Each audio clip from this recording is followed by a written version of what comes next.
बंदर का रूप लेके। देखो हरि, हरि नाम है ना, हरि, तो हरि संस्कृत में बंदर को भी बोलते हैं, और वही हरि मतलब हरण करने वाले।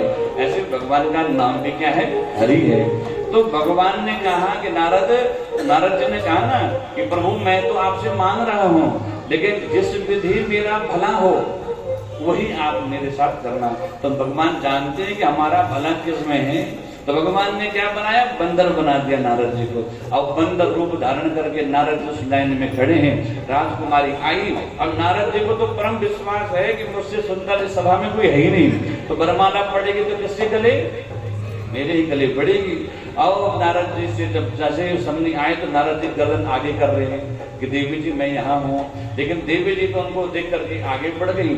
अब नारद जी बड़े व्याकुल हुए, भैया हो सकता है राजकुमारी ने मुझे ढंग से देखा नहीं, तो क्या करूं, फिर पीछे से घूम करके आगे फिर लाइन में खड़े हो गए।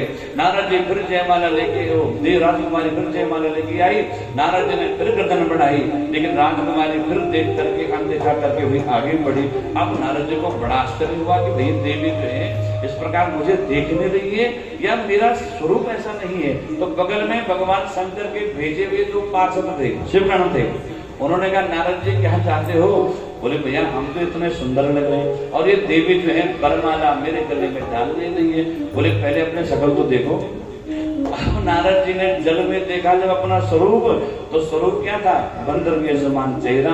वो इतना क्रोधित हो गए कि भगवान शंकर के गणों को श्राप देने लगे। उन्होंने कहा प्रभु हमने क्या किया, हमें तो भगवान शंकर ने आपकी रक्षा के लिए भेजा था कि नारद जी कोई उत्पाद न मचा दे, उनकी रक्षा करते रहना, और तुम हमें भी श्राप दे रहे हो। जाकर के श्राप देना उसको दो जिसने तुम्हारा ये रूप बनाया है। अब नारद जी दौड़े वैकुंठ में भगवान नारायण के पास, भगवान आपने इस प्रकार से जो हमारे साथ छल किया है, भाई अच्छी बात नहीं है, मैं तुमको साप देता हूँ, देव साप यदि मर हो जाए, ये तो मैं तुमको साप देता हूँ और नहीं तो अभी मैं मर जाता हूँ।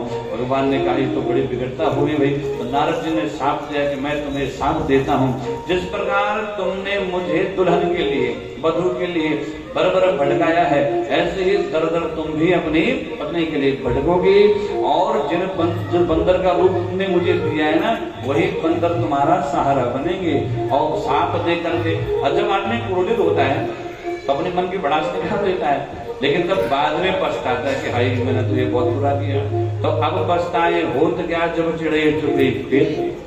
तो नारद जी के वचन तो सत्य हैं, क्योंकि परम तपस्वी हैं, भगवान के अभिन्न अंग हैं। तो नारद जी साथ देने के बाद पछताने लगे कि मैंने ये क्या बोल दिया।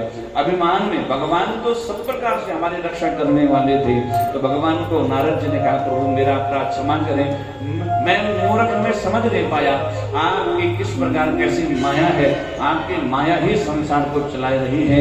मैं नतमस्तक हूँ, आपकी शरण हूँ, आप सब प्रकार से रक्षा करें। भगवान ने कहा नारद मैंने तो तुम्हारा भला किया। बोले क्या भला किया, बोले शादी करके के बंदर की तरफ भटकते, उससे बढ़िया मैंने तुम्हारा शादी ही नहीं होने दी। बोले भक्त वत्सल भगवान की जय।